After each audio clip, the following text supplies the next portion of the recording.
아무것도 없는 차트입니다. 있는 거라곤 마우스와 키보드 그리고 트레이딩 뷰가 전부인 상황에서 지금부터 트레이딩을 해보겠습니다. 우선 무료로도 사용할 수 있는 트레이딩 뷰에 있는 기능들을 살펴보겠습니다. 캔들이야 당연히 보이고요. 거래량도 기본적으로 켜져 있고요. 저도 가끔 사용하는 기본 이동 평균선과 지수 이동 평균선도 추가해 보겠습니다.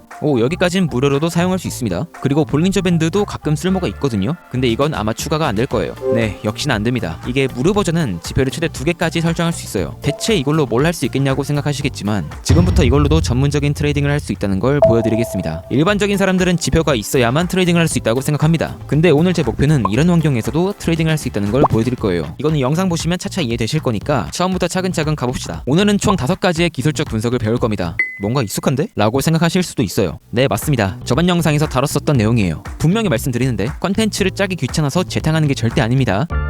진짜 아니에요. 저번에는 겉핥기 수준으로 알려드렸다면 오늘은 진지하게 직접 자료까지 만들어서 알려드릴 거예요. 사실 이거는 구독자 5만 명 공약으로 드리려고 했었습니다. 물론 10,000명이 넘는 사람들이 구독을 눌러주시긴 했지만 살짝 부족한 상황이에요. 하지만 정말 여러분들을 위해서 이렇게 공개하겠습니다. 자, 지금부터 기술적 분석을 배울 겁니다. 기술적 분석에는 크게 2가지가 있는데 보조지표 분석과 작도 분석이 있습니다. 근데 오늘 배울 건 작도 분석이에요. 대표적인 보조지표 중에는 RSI, MACD, 볼린저 밴드 같은 것들이 있는데 물론 이 지표들이 신뢰도가 낮다라고 하는 게 절대 아니에요. 하지만 지표의 가장 큰 단점은 후행성이라는 겁니다. 이미 나온 차트를 토대로 수학적으로 가공한 과거의 기록이라는 거예요. 보조지표는 말 그대로 보조일 뿐이지 메인이 될 수가 없다는 겁니다. 하지만 오늘 배울 내용은 차트와 가격 그 자체를 분석하는 겁니다. 오늘은 2가지의 키워드를 중심으로 전개될 거예요. 기관과 세력, 흔히 스마트머니라고 하죠. 그리고 시장의 구조. 추가로 여러분들이 꼭 아셔야 될 게 있습니다. 기술적 분석은 미래를 예언하는 도구가 아닙니다. 미래를 예언할 수 있는 거라면 저도 유튜브 같은 거 안 하겠죠. 하지만 가격이 움직이는 방향을 확률 높은 시나리오로 제시할 수 있는 강력한 도구이기도 합니다. 그리고 지금부터 여러분들 차트에서 불필요한 선들을 지울 겁니다. 자, 첫 번째로 배울 건 오더블럭입니다. 오더블럭은 스마트머니, 즉 돈이 많은 큰 손들의 대량 주문이 발생한 흔적입니다. 우리 같은 개미들과 달리 큰 손들은 천문학적인 자금을 운용하기 때문에 한 번에 매집을 하는 건 불가능해요. 한 번에 매수를 하면 호가를 다 잡아먹으면서 올라가기 때문에 정보를 이용한 전략적인 가격 상승이 목적이 아니라면 특정 가격대에서 의도적으로 물량을 모으거나 털어낼 겁니다. 그리고 이 과정에서 남는 흔적이 오더블럭이라는 거죠. 생김새는 이렇습니다. 음봉의 몸통을 잡아먹는 양봉이 나오면 이 가격대가 큰 손들이 매집을 하는 구간이고요. 양봉의 몸통을 잡아먹는 음봉이 나오면 이 가격대가 큰 손들이 물량을 털어내는 구간입니다. 그렇다면 의미 있는 오더블럭은 어디서 왜 만들어질까요? 이걸 이해하기 위해선 큰 손들의 입장이 되어봐야 됩니다. 만약에 큰 손들이 물량을 모으고 싶어해요. 근데 여기서 매수를 바로 해버리면 호가창이 텅 비면서 가격이 순식간에 폭등을 합니다. 이후에는 받쳐주는 물량이 없으니까 다시 가격은 수직낙하할 테고 결국 큰 손들은 매우 비싸게 매집을 한 셈이 돼요. 이런 현상을 슬리피지가 발생했다라고 하는데 이 문제를 해결하기 위해선 다른 사람들이 파는 물량을 받아 먹어야 됩니다. 그런데 사람들이 물량을 파는 이유는 대부분 손절을 할 때예요. 그래서 큰 손들은 사람들의 스탑로스 주문이 걸려있을 법한 구간까지 공매도를 이용해서 의도적으로 가격을 하락시킵니다. 그렇게 사람들의 스탑로스 주문이 활성화되고 큰 손들은 헐값의 그 모든 물량들을 받아먹고 추가 매수까지 하면서 가격을 급등시켜요. 이제 여기서부터가 중요합니다. 오더블럭을 살펴보면 발생한 후에 그 구간까지 다시 돌아오는 경우를 심심치 않게 발견할 수 있습니다. 그 이유가 여기에서 나옵니다. 아까 전에 가격을 의도적으로 누르기 위해서 공매도를 활용한다고 했는데 이후에 물량을 잘 받아먹고 가격을 급등시킴으로써 이 공매도는 손실을 보고 있을 거예요. 사실 헐값에 매수를 잘했으니까 결국에 큰 손 입장에선 수익이긴 합니다만 그래도 이 공매도를 정리하고 상승하는 게 본인들 입장에선 당연히 이득이에요. 그래서 어느 정도 가격을 상승시킨 후에는 가격을 방치합니다. 가격 상승을 주도했던 매수세가 사라지면 시장은 개인 투자자의 유동성으로 움직일 텐데 대부분 큰 상승은 하지 못하고 횡보하거나 천천히 우하향합니다. 그리고 이 과정에서 오더블럭 구간에 닿게 되는 거예요. 이 구간은 큰 손들이 공매도를 정리하기에 가장 적절한 구간이고 공매도의 정리는 곧 또 한 번의 강력한 매수세로 작용을 합니다. 그러면서 자연스럽게 공매도는 손실 없이 종료되고 밑에서 헐값에 매수했던 물량들은 수익을 극대화할 수 있는 겁니다. 이게 오더블럭의 형성 과정 및 작동 메커니즘이에요. 즉 오더블럭은 스마트머니가 싼 가격에 매집하는 과정에서 자연스럽게 나오는 패턴이라는 겁니다. 예시를 제가 상승형 오더블럭으로 들었지만 하락형 오더블럭도 똑같이 반대로 생각하시면 됩니다. 자, 그러면 이 오더블럭으로는 어떤 식으로 매매를 해야 될까요? 우선 진입은 오더블럭이 생긴 구간에 진입을 합니다. 만약에 닿지 않는다면 다른 근거가 있지 않는 한 굳이 진입을 하지 않는 게 좋아요. 그리고 만약 유동성을 흡수하는 자리나 차트 패턴 등 구조물이 생기는 자리에서 오더블럭이 발생을 한다면 신뢰도가 높아집니다. 그리고 오더블럭이 생성될 때 각 캔들의 몸통의 크기가 2배 이상 차이 날 경우에도 신뢰할 만한 오더블록으로 식별됩니다. 그러면 진입 기준은 세워졌죠. 손절 같은 경우에는 두 가지의 기준이 있는데 첫 번째 기준은 오더블록을 형성한 캔들의 꼬리끝을 깨버리면 손절합니다. 두 캔들이든 세 캔들이든 모두 포함해서 최저점 혹은 최고점이 깨지면 손절을 해야 돼요. 두 번째 기준은 꼬리끝을 벗어나서 복마감을 할 때 손절하는 겁니다. 당연히 첫 번째 기준보다는 승률이 확실히 높아요. 하지만 당연히 손절할 때 리스크는 커집니다. 각 기준마다 장단점이 있고요. 물론 매매를 할 때 오더블록만으로 하는 건 아니니까 다른 기준이랑 같이 살펴보면서 상황에 맞게 유연하게 선택하면 됩니다. 그러면 이제 어디에서 수익 실현을 해야 되는지 알아야 하는데 상승으로 예시를 들면 진입을 애초에 오더블록이 생긴 구간에서 해야 되기 때문에 자연스럽게 눌림목에서 매수를 한단 말이죠. 그러면 눌림목 이전에 오더블록이 생긴 파동이 하나 있을 겁니다. 첫 번째 익절 기준은 바로 그 파동의 고점이에요. 이런 구간을 유동성 구간이라고 하는데 이런 구간은 통상적으로 수익 실현, 용어로는 커버링이라고 합니다. 그러니까 이런 자리는 트레이더들 사이에선 거의 커버링 국룰 자리고 그래서 매도세가 나오면서 저항이 발생할 수 있다는 겁니다. 이해하셨죠? 많은 사람들이 매도를 하니까 당연히 흐름에 맞게 우리들도 해야 되는 거예요. 여기서 2분의 1 익절을 하고 본인의 진입 구간에 스탑로스를 걸어두는 전략을 사용해도 되고 그냥 전부 익절을 하고 다음 자리를 기다려도 됩니다. 여기서부터는 본인의 선택이에요. 자, 두 번째 익절 기준은 구조물의 돌파 자리입니다. 일반적으로는 첫 번째 기준은 고점 돌파 자리를 말하긴 합니다만 이따가 말씀드릴 다른 기술적 분석의 구조물을 돌파하는 경우도 포함이에요. 삼각수렴 패턴의 돌파일 수도 있고 커벤핸들 패턴의 돌파일 수도 있고 상승 채널의 상단 돌파일 수도 있습니다. 모든 패턴의 구조물을 돌파할 때가 두 번째 기준입니다. 자, 세 번째 익절 기준은 반대 오더블록의 출현인데 상승 오더블록 구간에서 잘 매수를 했다. 그러면 그의 반대인 하락 오더블록이 발생했을 때를 말합니다. 당연히 상승 근거가 하락 근거로 인해 소멸되니까 포지션을 끌고 갈 필요가 없다는 거예요. 아시겠죠? 자, 그럼 네 번째 익절 기준은 반대 구조물의 출현입니다. 상승 오더블록에서 잘 매수를 했고 잘 상승하고 있는데 갑자기 하락 패턴이 발생하는 경우가 이 경우입니다. 이러면 주저없이 바로 포지션을 닫는 게 맞습니다. 마찬가지로 상승 근거가 소멸되니까요. 자, 여기까지가 오더블록에 대한 정의, 형성 원리, 작동 메커니즘, 실전 트레이딩이었습니다. 그리고 많이 여쭤보실 법한 질문들도 정리해놨는데 이거는 제 자료에서 직접 보시면서 이해하시면 됩니다. 자료는 당연히 공약대로 무료로 나눠드릴 거예요.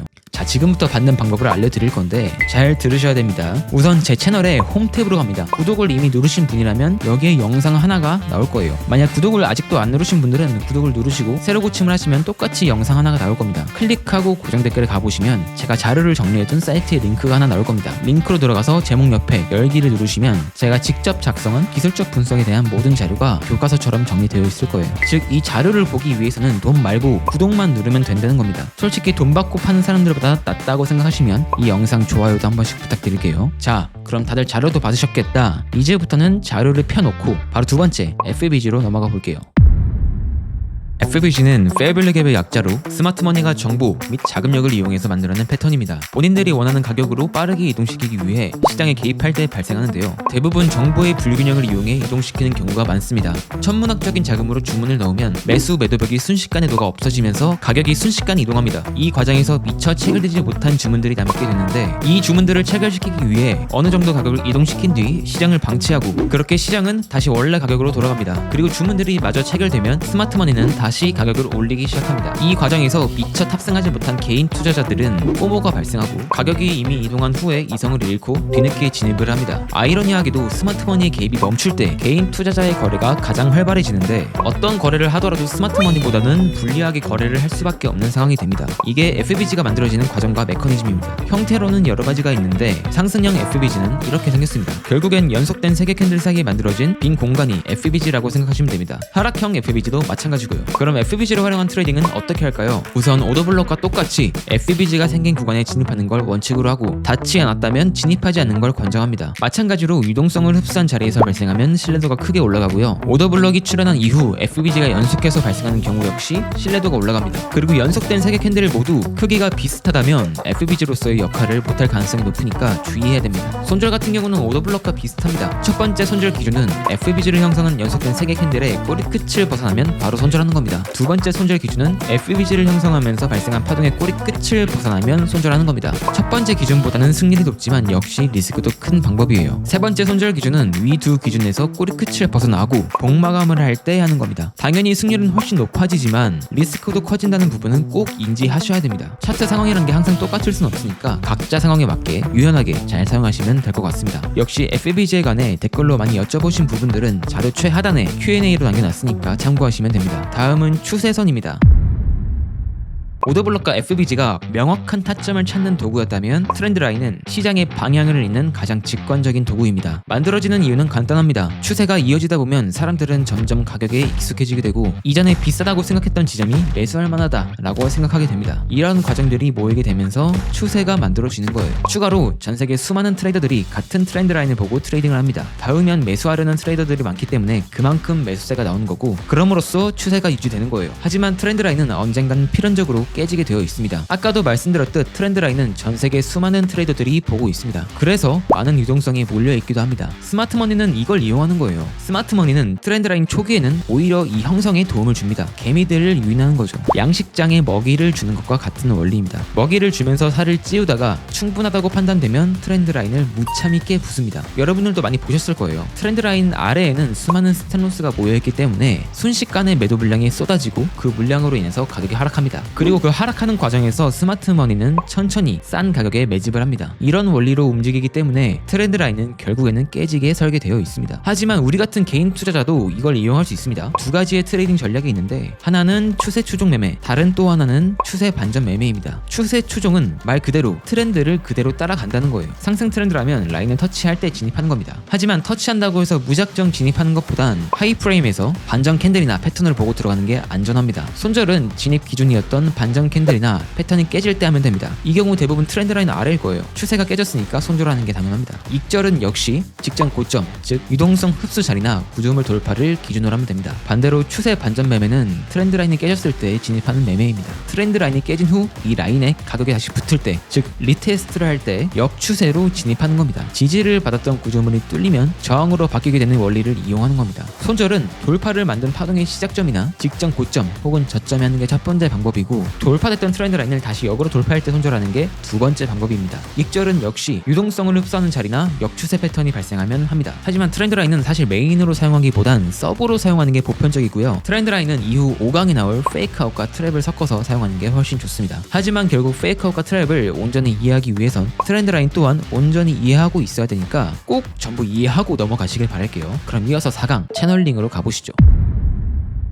채널링은 사실 3강 트렌드 라인의 업그레이드 버전이라고 생각하시면 되는데요. 채널은 두 개의 평행한 트렌드 라인으로 이루어져 있고 가격이 일정한 파동으로 움직이는 걸 직관적으로 시각화하는 도구라고 생각하시면 됩니다. 채널의 구조는 이렇습니다. 추세의 기준이 되는 메인 트렌드 라인, 그리고 메인 트렌드 라인과 평행하고 반대 고점 혹은 저점에 맞춘 서브 트렌드 라인, 마지막으로 두 선의 중앙에 위치한 미들 라인. 채널의 장점은 과매수 과매도 구간을 미리 예측할 수 있다는 점입니다. 상승 트렌드를 예시로 들면 세 개의 점과 메인 트렌드 라인을 이용해서 서브 트렌드 라인까지 작동을 했다면 이런 형태일 겁니다. 우리가 여기에서 생각할 수 있는 점은 가격이 만약 상승을 해서 서브 트렌드 라인에 닿는다면 이 구간은 과매수 구간이고 매도를 하는 구간이다 라고 생각할 수 있다는 겁니다. 트레이딩 시나리오를 미리 짤 수 있다는 거겠죠. 저 구간은 뭐 수익 실현의 근거가 될 수도 있고 신규 매도 포지션을 잡는 근거가 될 수도 있습니다. 결국 과매수 구간임을 인지할 수 있다는 게 중요 포인트입니다. 채널의 유형에는 총 4가지가 있습니다. 상승 채널, 하락 채널, 수평 채널, 확장 채널. 상승 채널은 말 그대로 저점과 고점이 동시에 높아지는 채널이고 하방 돌파로 연계될 가능성이 높은 채널입니다. 하락 채널은 반대로 고점과 저점이 동시에 낮아지는 채널이고 상방 돌파로 연계될 가능성이 높은 채널입니다. 수평 채널은 고점과 저점이 일정한 채널이고요. 채널의 상하단에서 휩소, 즉 5강에서 나올 페이크아웃이나 트랩이 빈번히 발생하는 채널입니다. 마지막으로 확장 채널은 위에서 언급한 3개 채널의 기출 변형 패턴인데 채널이 같은 크기로 확장되는 채널을 말합니다. 상승 채널에선 위로 확장, 하락 채널에선 아래로 확장되는 채널이라고 알고 계시면 됩니다. 그러면 스마트머니는 채널을 어떻게 활용할까요? 결국 최종 목적은 유동성을 쌓고 먹어치우는 게 스마트머니의 목적입니다. 상승 채널을 예시로 들면 일단 채널을 만들면서 유동성을 쌓아요. 그리고 어느 정도 과매수 구간에 닿을 때마다 물량을 던지면서 가격을 누릅니다. 그렇게 채널을 유지시키다가 슬슬 유동성이 채워졌다 싶으면 흡수하러 갑니다. 채널을 깨트리면서 쌓여있는 유동성을 다 흡수하면서 물량을 채웁니다. 물량을 충분히 흡수했다면 다시 가격을 반전시키면서 채널 내부로 들어오든 또 다른 추세를 만들던지 하면서 움직여요. 결국엔 또 개인 투자자만 헐값의 물량을 넘기고 눈가가 촉촉해지는 거예요. 근데 사실 어쩔 수가 없어요. 돈 많은 스마트머니를 우리가 절대로 이길 수는 없습니다. 결국 우리는 스마트머니가 움직이면서 흘리는 빵 조각을 먹으면서 연명하는 수밖에 없습니다. 우리가 할 수 있는 트레이딩도 사실 이 빵 조각을 먹는 것을 목표로 하는 거예요.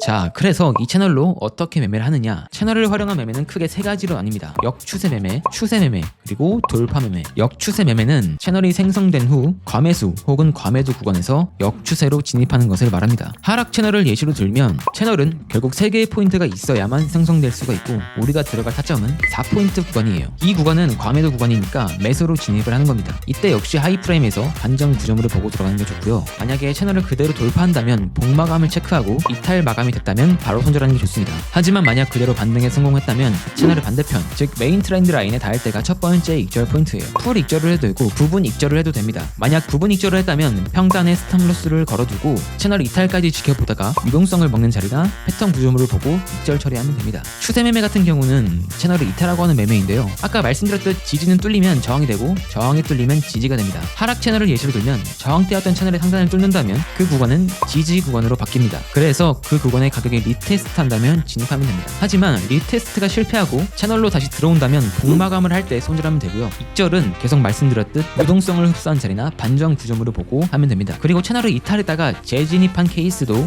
추세 매매하기에 좋습니다. 하락 채널을 예시로 들면 채널을 상방 돌파했다가 다시 채널 내부로 들어왔어요. 지지였던 구간이 뚫리면 저항으로 바뀌게 되니까 내부로 들어온 순간 이 채널 상단은 저항으로 바뀌게 됩니다. 그렇기 때문에 이 채널 상단을 리테스트할 때가 진입 포인트예요. 손절은 당연히 채널을 이탈하고 마감할 때 하면 되고요. 익절은 채널의 반대편에서 하는 게 정석이지만 유동성 흡수 자리나 반대 구조물이 출현할 때마다 분할 익절을 해도 무방합니다. 그리고 돌파 매매는 단순하게 접근하시면 돼요. 채널이 뚫리면 추격 매매, 다시 내부로 들어오면 손절, 반대 구조물이나 유동성 자리가 오면 익절, 아니면 확장 채널의 중단과 맨 반대편을 이용해서 익절하면 됩니다. 이 세 가지 전략을 듣다 보시면 공통적으로 하는 얘기가 있을 거예요. 손절은 복마감을 보고 한다. 지지가 뚫리면 저항, 저항이 뚫리면 지지로 바뀐다. 익절은 항상 유동성 흡수 자리나 반대 구조물이 출현할 때 한다. 부분 익절을 했다면 평단에 스탑로스를 걸어둔다. 이 부분은 모든 트레이딩 전략에서 활용이 가능하고 수많은 트레이더들이 활용하는 방법이기도 합니다. 그런데 사실 못 지키는 사람들이 태반이에요. 이게 결국 리스크 관리와도 연결되는 부분이고 리스크 관리는 트레이딩에 있어서 가장 중요한 부분이기 때문에 여러분들도 꼭 지켜주셨으면 좋겠습니다. 자, 여기까지가 채널에 관한 내용이었고요.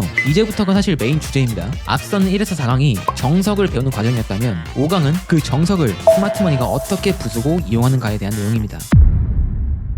차트에 예쁘게 그려진 지지 저항선은 스마트머니가 언젠가는 다 잡아먹을 구간입니다. 5강의 내용은 크게 두 가지입니다. 페이크아웃과 트랩, 즉 거짓 돌파와 함정입니다. 페이크아웃은 주요 구조물을 돌파하는 척 했다가 급격히 반대 방향으로 회귀하는 현상을 말합니다. 긴 꼬리를 만들면서 형성되는 게 큰 특징이고 하나의 바닥 혹은 고점 형태로 형성됩니다. 트랩 또한 주요 구조물을 돌파한 뒤에 개인 투자자를 유인한 후 다시 회귀하는 현상을 말합니다. 페이크아웃과는 달리 돌파 후에 바로 가격 반전이 나오기보단 약간의 텀을 주면서 움직입니다. 그리고 트랩은 쌍바닥, 쌍고점의 형태로 형성됩니다. 대체 왜 이런 현상이 발생할까요? 스마트머니의 입장에서 살펴보면 답이 나옵니다. 스마트머니가 수천억 원의 물량을 잡으려고 한다고 가정해 볼게요. 당연히 현재 호가창에 있는 매도 물량만으로는 턱없이 부족해요. 누군가가 대량으로 팔아줘야만 그 물량을 받아 먹으면서 진입할 수가 있어요. 그러면 누가 대량으로 팔아줄까요? 바로 손절을 하는 개인 투자자가 주 타겟입니다. 개인들은 대부분 구조물이 깨지는 자리나 직전 저점에 손절 주문을 걸어둡니다. 그래서 스마트머니는 얇은 호가창을 이용해 가격을 의도적으로 밀어버립니다. 아이러니하게도 전 저점이 깨지면 수많은 개인 손절 물량이 나오고 스마트머니는 싼 가격에 물량을 매집할 수 있는 겁니다. 그러면 이건 어떻게 설계될까요? 스마트머니는 일부러 주요 지지나 저항에서 뚜렷한 기준선을 만듭니다. 개미를 꼬시기 위함이죠. 그리고 중요 뉴스 혹은 지표 발표를 좋은 명분으로 삼아서 가격을 밀어버립니다. 이 과정에서 개인들은 터져나가고 스마트머니는 유동성을 흡수합니다. 본리를 마친 스마트머니는 가벼워진 호가창을 이용해서 가격을 다시 기준선 안쪽으로 복귀시키고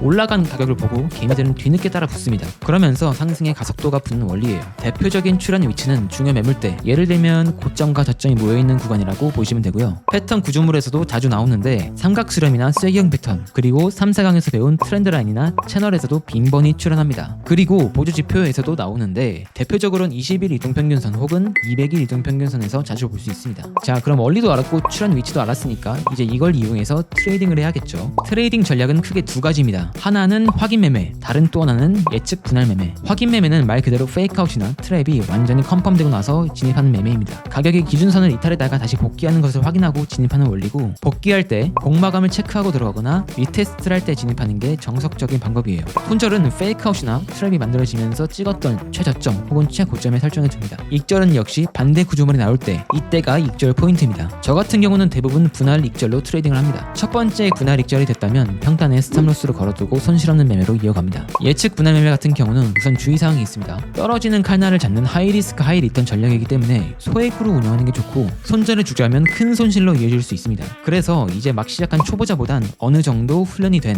숙련자에게 어울리는 매매인 점은 꼭 인지하셔야 됩니다. 예측 분할 매매는 확인 매매와는 달리 페이크아웃이나 트랩이 발생할 만한 구간을 미리 찾습니다. 그리고 그 구간에서 발생하는 걸 보고 천천히 분할로 진입을 해요. 발생할 때 오더블럭이나 FBG 같은 구조물이 나오는 걸 보고 분할 진입을 해도 무방합니다. 손절은 꽤나 엄격하게 진행됩니다. 진입할 때의 기준이 됐던 구조물이 깨지면 손절하는 게 원칙이에요. 대신 분할로 진입이 된 경우라면 각 기준마다 진입했던 물량을 손절하는 겁니다. 분할 손절이라고 생각하시면 돼요. 첫 번째 구조물에서 진입했고 두 번째 구조물도 출현해서 2분할 진입이 됐다면 각 구조물의 기준이 깨지는 곳에서 각 진입한 물량만큼 손절하는 겁니다. 그리고 만약 잘 반등했다면 기준선이 됐던 구간을 리테스트할 때 2분의 1을 익절합니다. 리스크를 없애는 거예요. 그리고 나머지는 다음 구조물까지 홀딩하는 겁니다. 이 전략은 저점을 잡는 전략이기 때문에 빠르게 분할 익절 처리하면서 리스크를 없애는 게 첫 번째 목표입니다. 그래서 숙련자에게 어울리는 매매라는 거예요. 자, 여기까지가 오더블럭, FBG, 트렌드라인, 채널, 페이크아웃과 트랩이었습니다. 말씀드렸던 기술적 분석은 제가 실제로 트레이딩할 때 사용하는 것들이에요.